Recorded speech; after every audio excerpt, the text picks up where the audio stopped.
नमस्कार, आप देख रहे हैं सीएनबीसी आवाज। मैं हूं मनीषा गुप्ता और आज बात करेंगे गोल्ड की, जहां पर सोने के प्राइसेस में तो यूएस फेड मीटिंग के बाद गिरावट आई ही है, लेकिन साथ ही साथ सोने का जो इंपोर्ट का आंकड़ा है नवंबर के लिए, उस पर शायद सरकार की नज़र फिर से है। जो 173 टन का नंबर आया है नवंबर के लिए, वो शायद 40 से 50 टन से ज़्यादा हो सकता है, लेकिन सरकार एज ऑफ नाउ इसके ऊपर वॉच रखे हुए है। शायद एक रिकैलकुलेशन यहाँ पर की जा सकती है।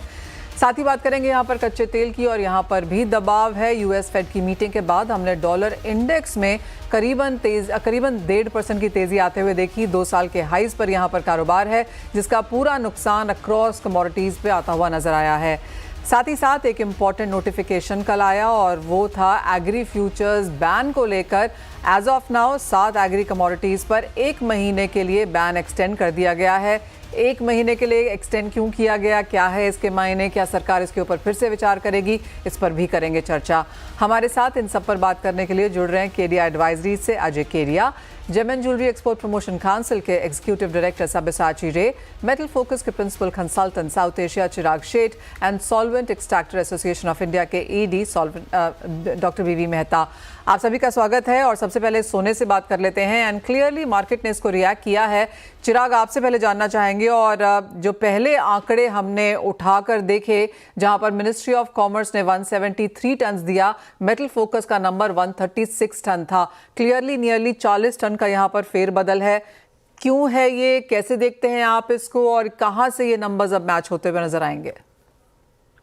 देखिए मनीषा, हमारा अभी भी हम वेट करें कि एग्जैक्ट क्लैरिटी क्या है, बट यहाँ पे 2 इम्पोर्टेंट चीज है। पिछले 2-3 महीने में नए सॉफ्टवेयर, जो आइसगेट का सॉफ्टवेयर है, उसकी वजह से शायद प्रॉब्लम आते हुए दिखाई दे रही है, क्योंकि कुछ पोर्ट में जब मेटल आता है तो उसकी भी एंट्री होती है, और जब मेटल उस पोर्ट से डोमेस्टिक में आता है तो उसकी भी एंट्री हो रही है। ये शायद थोड़ा बहुत दिखाई दे रहा है। जब हमने बैंक से बात की, ट्रांसपोर्टेशन कंपनी से बात की, तो उसकी वजह से शायद डबल काउंटिंग हो रहा है। और पिछले 1-2 महीने में एक सर्टेन पोर्ट में काफी हद तक इंपोर्ट्स बढ़े हुए हैं। तो हमारा मानना है कि जब हमने बैंक से बात की, सप्लायर से बात की, तो ये नंबर्स मैच नहीं हो रहे थे, इसलिए हमारा मानना है कि नंबर शायद इससे और कम हो सकते हैं।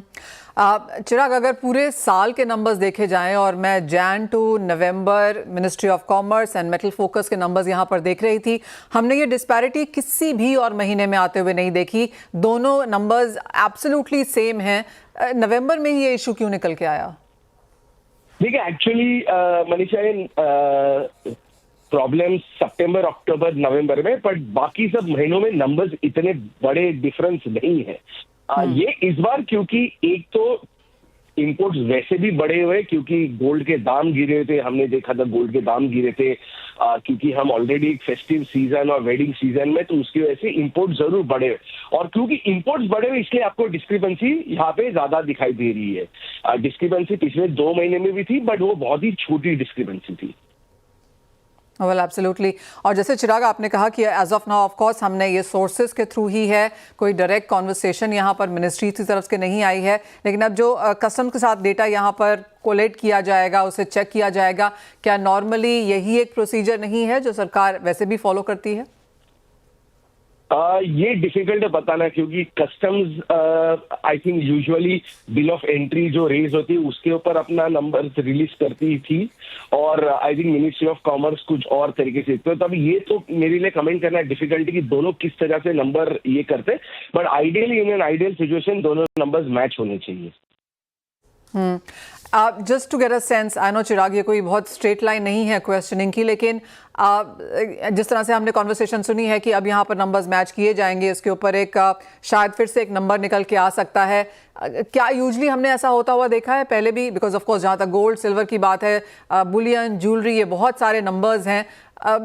कितना ईजी और कितना फीजिबल होगा ये करना?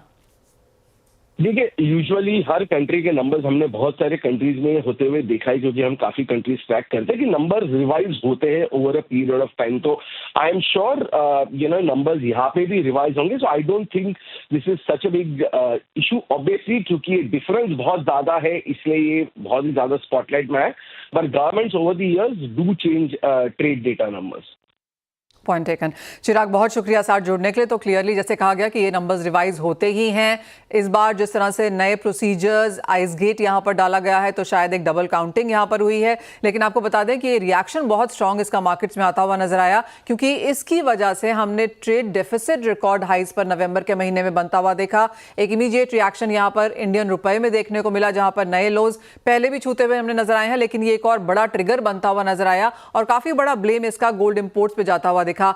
इवन एज गोल्ड इंपोर्ट्स काफी ज्यादा है नवंबर के महीने के लिए, लेकिन 40-50 टन की जो करेक्शन है, अगर वो हम मार्केट्स में यहाँ पर आता हुआ देखते हैं तो जो इतना बड़ा रिएक्शन है वो शायद यहाँ पर बनता हुआ नजर ना आए। लेकिन जैसे चिराग कह रहे हैं कि ऑफकोर्स तरीके हैं ये करने के, सरकारें over the time in various countries ये करती हैं, तो शायद इंडियन मार्केट्स में हम वो रिविजन यहाँ पर आता हुआ देखें। अजय सब्यसाची जी, आपसे अब जानना चाहेंगे, और हम मेटल फोकस के चिराग से बात कर रहे थे जिन्होंने कहा कि रिविजन्स होते हैं और शायद यहाँ पर एक डिस्क्रिपेंसी है जो क्लियर कर दी जाएगी। आप कैसे देखते हैं इस पूरे मसले को? देखिए क्या हुआ, पहले जब चालू हुआ था ये, क्योंकि सडनली हम लोग भी गवर्नमेंट से आया कि देश रिकॉर्ड इंपोर्ट्स हुआ है, तो हम लोग भी अंदर जाके देखा 140 टन, विच इज हमारा हिसाब से तो 140 टन इज ह्यूज, बिकॉज अभी एडवांस ऑथराइजेशन बंद है अभी, प्लस अभी ये भी बंद है आपका, if advance authorization is the way how the gold comes inside, that means in mass, or otherwise you have the bank, nominated agencies, or SEZ. So if advance authorization is not happening, then from where this kind of mass import will happen? Still, we calculated, then we found out that in these 8 or 9 months, whatever we have imported, in last 10 years average, it is still lower than that. If you take the average of last 10 years. So based on that, we have also written to government, still it is lower than the average. But फिर भी what we did, we also talked to World Gold Council and told that you also have figures, why don't you check it? And by evening we saw this news. Of course, you can tell better. So let us see how it comes out. But generally, I will tell you that the gold imports for 9 months, which is around 645 tons. I am talking about tonnage level. I am not talking about the price, because the price has increased. So all of us know that. That has remained below the average if we take 140 tons also. But if, of course, we take out this, then of course it will go down further. So it is not that what it is being projected. Gold is not the culprit, in our opinion. All right mister रे, एक और चीज़ यहाँ पर, क्योंकि अगर हमने इतना सारा गोल्ड इंपोर्ट होते हुए देखा भी है, क्या उस तरह की कंजम्पशन इंडियन मार्केट्स में है जिस तरह का सोना इंपोर्ट हुआ है? क्या उस तरह की डिमांड सामने देखने को मिल रही है? Manisha, I have told you very clearly that in the last 10 years average, for the 9 months average, if you see the average, still we are lower. So if you are talking, the consumption has not gone up. Consumption levels and the import levels are still below the average levels. That is what I am trying to tell you. See, because gold import happens in spots. You also know that people wait that when the gold prices will go down, immediately a lot of people will import because they have seen that. So that was another of the things what we have looked into, that whether because of the decrease in price of gold for the certain time, whether people are importing or not. So that is also one of the factors. So gold does not happen like that uniformly every month 50 tons has been imported or 40 tons has been imported.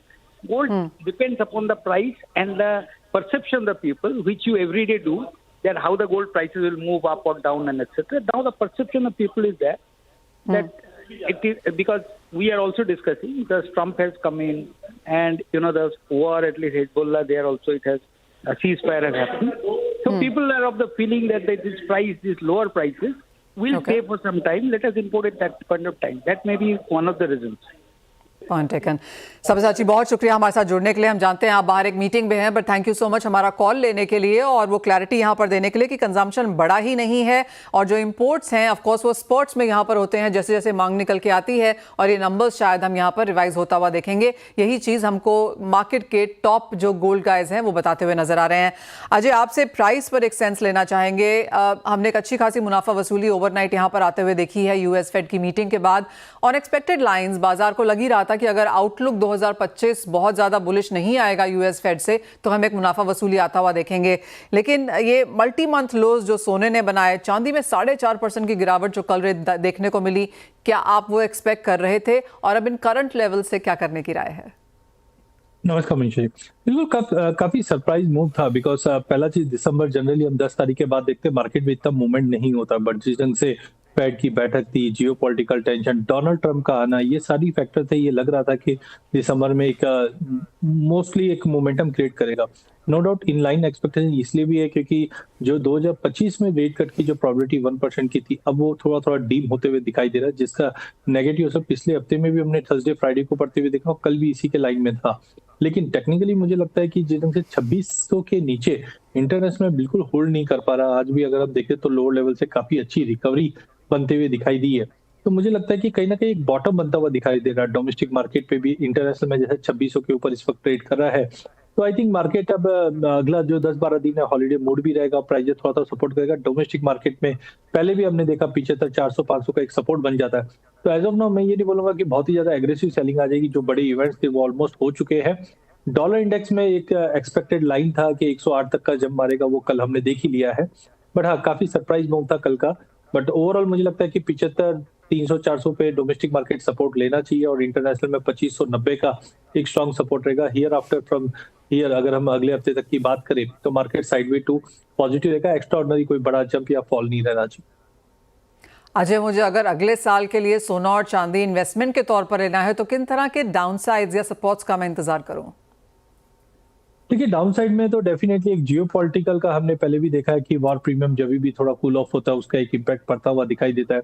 वहीं interest rate का हमने already देखा क्योंकि अगस्त की बैठक में हमने clear था कि 0.5 और 0.25 के हिसाब से 2024 में कटौती आएगी और लगभग 1% के आसपास का 2025 में आएगा। अब जैसे जैसे वो डिमिनिश हुआ है उसी के असर से हमने हायर लेवल पे लगभग 79,500 से हमने 75,500 का लेवल या $200 की गिरावट हमने इंटरनेशनल में देख चुके हैं। तो आई थिंक अब कोई बड़ा फैक्टर नहीं है, खाली अगर वॉर प्रीमियम थोड़ा और कभी भी कम होता है उसका एक नेग्लिजिबल इम्पैक्ट पड़ना चाहिए।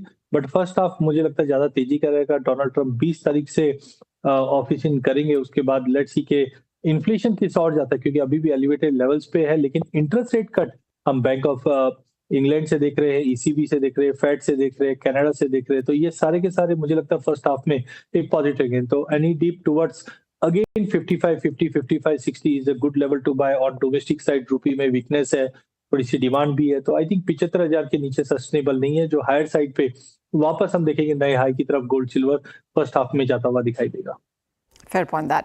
वेल, इसी के साथ एक ब्रेक का भी समय है। जब लौटेंगे तो बात यहाँ पर एग्री की करेंगे क्योंकि 1 महीने के हिसाब से यहाँ पर जो सस्पेंशन है एग्रीकल्चर कमोडिटी डेरिवेटिव्स में उसे एक्सटेंड किया गया है। इसके क्या मायने हैं और आगे क्या एक्सपेक्ट किया जा सकता है, इस पर करेंगे चर्चा।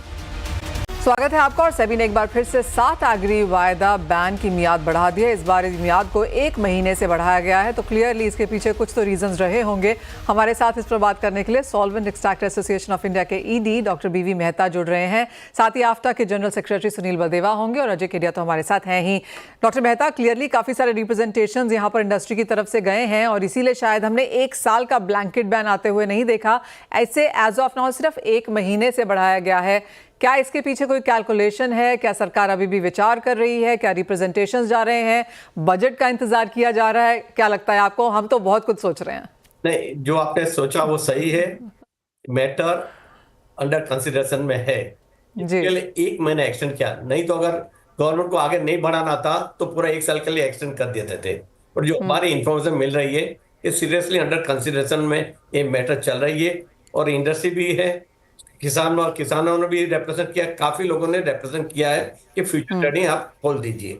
तो डेफिनेटली सीरियस थिंकिंग चल रहा है गवर्नमेंट ने और उसके वजह से मेरे ख्याल से 1 महीना एक्सटेंड किया है। और हमारे पास से भी नोट मांगी है फिर से, डिटेल नोट के भी justification note which we are also submitting.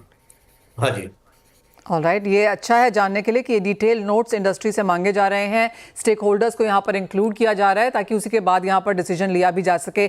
एक और चीज़ डॉक्टर मेहता, क्योंकि 7 कमोडिटीज़ हैं, शायद 7 की 7 वापस ना भी आए, लेकिन पूरा का पूरा एडिबल ऑयल सेक्टर भी यहाँ पर सस्पेंशन में है। इन सब में आपको क्या लगता है, क्या वापस आता हुआ देखेंगे हम? किन चीज़ों के लिए आप पुश कर रहे हैं? नहीं, मैं एक तो पहले सोयाबीन और मस्टर्ड। सोयाबीन में आज देखो जो 4,892 MSP है, उसके सामने 4,350 पे चल रहा है, कम से 500 रुपये नीचे चल रहा है। ग्राउंड में आप देखें कम से 1200 रुपया नीचे चल रहा है MSP से।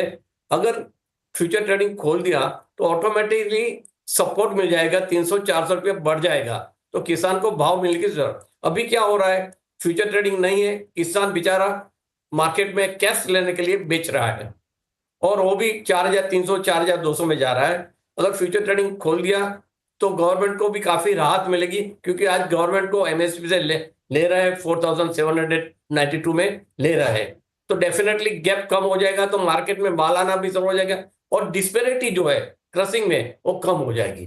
तो मेरे ख्याल से सारी चीजें पॉजिटिव है। फ्यूचर ट्रेडिंग अगर खोलने से सोयाबीन के दाम जरूर बढ़ेंगे और इंडस्ट्री को भी फायदा होगा। और आज मैं एक और बताऊं आपको, आज मैं सोयाबीन मिल एक्सपोर्ट करना चाहता हूँ 3 महीने बाद, 4 महीने के बाद में मैं कैसे एक्सपोर्ट करूं, जब भी मेरे को पता नहीं कि ये सोयाबीन कितने कौन से दाम पे मेरे को मिलेंगे।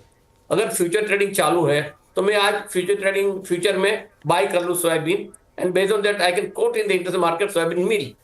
वो आज एब्सेंस है। प्राइस किसान के लिए भी प्राइस डिस्कवरी मैकेनिज्म नहीं है, उसको पता नहीं है कि अगले 4 महीने में जब ये सोविंग कर रहा है तभी और हार्वेस्ट टाइम में क्या दाम मिलेगा। अगर आपका फ्यूचर ट्रेडिंग खोला है तो एटलीस्ट इंडिकेशन तो मिल जाएगा कि आपको क्या दाम में आपका माल जाएगा, और उनको वो भी एक इंडिकेशन मिल जाएगा कि भाई कौन से क्रॉप में चले, वेदर मस्टर्ड में चले, गेहूं में चले, किस में चले। तो ये जरूरी है। प्राइस डिस्कवरी मैकेनिज्म है और हेजिंग फैसिलिटी, सबसे बढ़िया हेजिंग फैसिलिटी। आज हमारे जो इंपोर्ट कर रहे हैं 15-16 मिलियन टन, हेजिंग फैसिलिटी नहीं है। यहाँ के जो इंपोर्टर है या तो मलेशिया KLC में कर रहे हैं या तो शिकागो में हेजिंग कर रहे हैं। क्यों नहीं हम यहाँ करें? क्यों? और इतना बड़ा रिस्क है, इसके लिए हेजिंग जरूरी है और आज हेजिंग की फैसिलिटी नहीं है। तो ऐसा लग रहा है कि अभी गवर्नमेंट ने भी मन बनाया है कि फ्यूचर ट्रेडिंग खोले, और हमने इतनी रिक्वेस्ट की है कि एटलीस्ट मस्टर्ड सोयाबीन और क्रूड सोयाबीन ऑयल और क्रूड पाम ऑयल जो मेन है, इतना उनको बोल दीजिए। हाँ जी मैडम।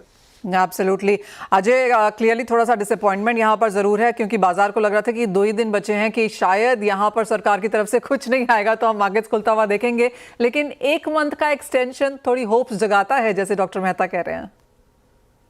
मुझे लगता है जैसे हम बोलते हैं वनवास के बाद वापस घर वापसी होगी, और इस बार अच्छे से होगी, क्योंकि अभी एक तरह का प्रोटोकॉल बन जाएगा कि बैन के बाद भी जो हमने अभी स्टडीज रिसेंटली CNBC में भी देखा है कि उसका प्राइस से कोई लेना देना नहीं, SMB से लेना देना। और जैसे मैं डॉक्टर साहब ने भी कहा है कि आज जो इंपोर्टर्स है उनके लिए कंसर्न है, एक्सपोर्टर्स के लिए कंसर्न है। सबसे बड़ी चिंता फार्मर्स की है। आज सोयाबीन के केस में हम देख रहे हैं MSP कहाँ ट्रेड कर रही है और प्राइस कहाँ पे है।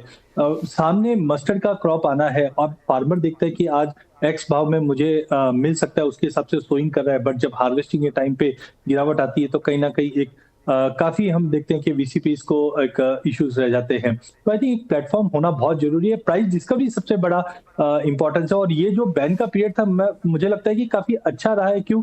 अब रियलाइज हो चुका है कि वी नीड दिस प्लेटफॉर्म। देखिए स्पेकुलेशन है, इन्फ्लेशन है, वो हमने ऑलरेडी देखा। इट्स अ पार्ट ऑफ हम बोल सकते हैं पूरे वैल्यू चेन में। आज इंटरनेशनल में हम देखते हैं कहीं पे भी कोई बैन नहीं हुआ था, एक मैकेनिज्म स्ट्रॉन्ग था। बट आई थिंक अगेन घर वापसी होगी तो अच्छे वॉल्यूम के साथ ही होगी। और अब कॉर्पोरेट्स को, फार्मर्स को, FPOs को सबको पता चला है कि यस ये एक रिक्वायर्ड है। तो आई थिंक एक वेलकम स्टेप। और 1 महीने का जब एक्सटेंशन है तो इसका मतलब डेफिनेटली गवर्नमेंट इस पे कुछ सोच रही है, और अच्छे से डेफिनेट 31 तक तो और वेट कर सकते हैं, जब 2 साल से ज्यादा हमने वेट करके देखा है। Well absolutely. अजय, आपको लगता है कि बजट का हिस्सा ये बन सकता है या फिर उसके पहले इसके बारे में कुछ सुनता हुआ हम देखेंगे? आई थिंक बजट ही एक सबसे बड़ा ट्रिगर है, उससे पहले तो हम क्या देखें। लेकिन मुझे लगता है कि फोकस 2025 के अंदर हम एग्री मार्केट पे ज्यादा देखेंगे, जिस ढंग से ग्लोबल मार्केट में ला नीनो के बाद से हम देख रहे हैं कि पूरे ही इन्फ्लेशन के जो कंसर्न थे, तो 2025 थोड़ा सा एग्री बेस ज्यादा दिखाई दे रहा है। उसमें अगर तड़का अगर फ्यूचर्स का लग जाता है तो डेफिनेटली एक विन विन रहेगा। तो आई थिंक बजट के लिए वेट करना चाहिए। वेल एब्सोल्युटली, एक काफ़ी बड़ी होप यहाँ पर बंदी है कि 1 महीने की जो मियाद यहाँ पर बढ़ाई गई है उसमें रिकंसिडरेशंस हैं। और डॉक्टर मेहता ने काफ़ी इंपॉर्टेंटली हमें बताया कि उनसे डिटेल नोट सरकार ने फिर से मांगे हैं, यानी कि स्टेक होल्डर से यहाँ पर बातचीत है और घर वापसी जैसा ये यहाँ पर सीन है। और अगले 1 महीने में किस तरह की मूवमेंट्स यहाँ पर होती हैं, एज मीडिया ऑफकोर्स भी हम यहाँ पर इसके बारे में बात करते रहेंगे, जानने के लिए कि किस तरह का इंडल्जेंस है यहाँ पर सरकार और इंडस्ट्री के बीच में, ये जानने के लिए कि किस तरह की यहाँ पर बातचीत भी हो रही है। बहुत शुक्रिया आप दोनों दोनों का ही साथ जुड़ने के लिए और अपनी सेंस उस पर देने के लिए। इसी के साथ इस कार्यक्रम में इतना ही समय है। हम बात करेंगे इक्विटीज की इस ब्रेक के बाद।